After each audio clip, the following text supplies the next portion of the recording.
So this is the first of 2 video reviews for this week, and this one is for my ebook read last week, which was Running From Forever by Aten.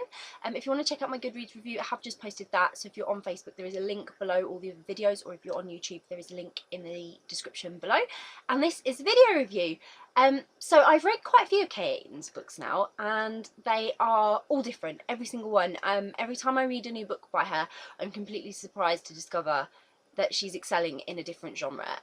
Nothing is the same. So I've had historical, sci-fi, and this one was a little bit more supernatural and dark. And so I really enjoyed that she can really explore genres and give the readers something different. It's really exciting. So this book follows Sarah, who's a singer with commitment issues, and Keller, who is a very alluring bar owner with some pretty dark secrets that she's trying so desperately to keep from everyone, but unfortunately she can't really keep them from Sarah. So they have this bond, and they have this brilliant chemistry together as well. And so because they're so attracted to each other, Keller, she finds, because of the way she is, because she's a vampire, she's not a vampire, but she is, if you know what I mean. She had traits that said vampire, but then traits that said she was something else as well. So she was very supernatural being, but she did have those vampire traits. So it was quite a theme this week with my reads. But what I did love as well was the way they intertwined the supernatural, because there was werewolves, there was vampires, there was all sorts of mystical goings on, and Sarah's sister Annie, Keller is her boss, so they were all interlinked, and it was weaving a subplot as well with Annie and her girlfriend Jessie, and so you were getting so much more from this story. That sisterly connection that Sarah and Annie had, it just injected some humour and light relief into what was quite a dark, like I say, supernatural story. And despite Sarah's recent absence as well from Annie's life, because she's a singer and she's been away travelling, they just really had that connection, that sisterly connection, that bond that can't be broken.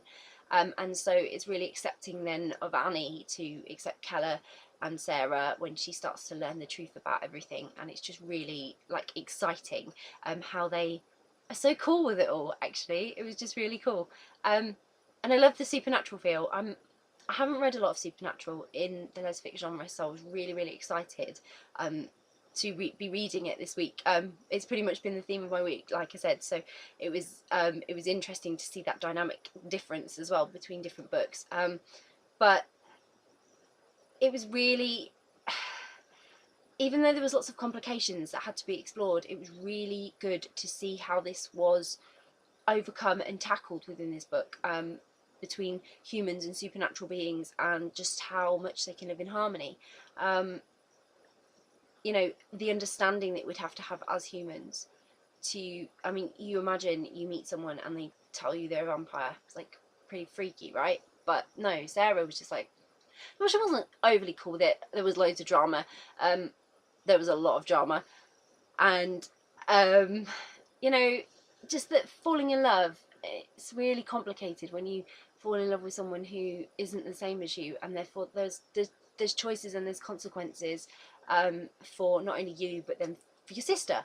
That's how Sarah, she's in this position in this book, and it was really intense to see how she was dealing with all those feelings, and really her take on how her life might pan out if she did pursue a full-time commitment with Keller, because it took her a lot to sort of think about and debate internally herself whether that was something she could actually do, because obviously vampires, they pretty much live for a very long time, don't they? And Sarah was a human, so lots to consider, and there was a lot going on in this plot, but it was also very steamy and sexy. It had some very hot moments, especially with Keller and Sarah. They were practically like jumping off the page with their hotness. They had a lot of sexy, steamy moments. So there was a lot in there as well, just to really break up the supernatural storyline.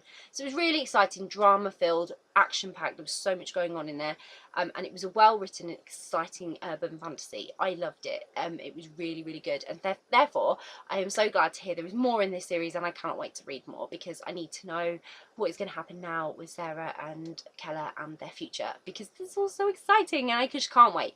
So I highly recommend this book. It was so good, especially if Supernatural isn't something you've read before. This will give you a lot of detail, and it'll give you something else to focus on as well, because like I say, it's very passionate and sexy, and there's a lot going on with other characters and subplot as well, so there's lots to focus on. But give it a try, and if you do check it out, I hope you enjoy it. I'll pop a link in the description so you can grab a copy, and if you do, like I say, I just hope you enjoy it. If you've read Running From Forever by Aten, please let me know. Please let me know what you thought of it. I would love to hear your thoughts on Sarah and Keller's dynamic and their relationship. And if you haven't read it, or you're planning to read it and it's on your to-read list, again, let us know, because it's always great to hear what you're interested in reading. And like I say, if you do pick it up, I just hope you really, really enjoy it. Bye!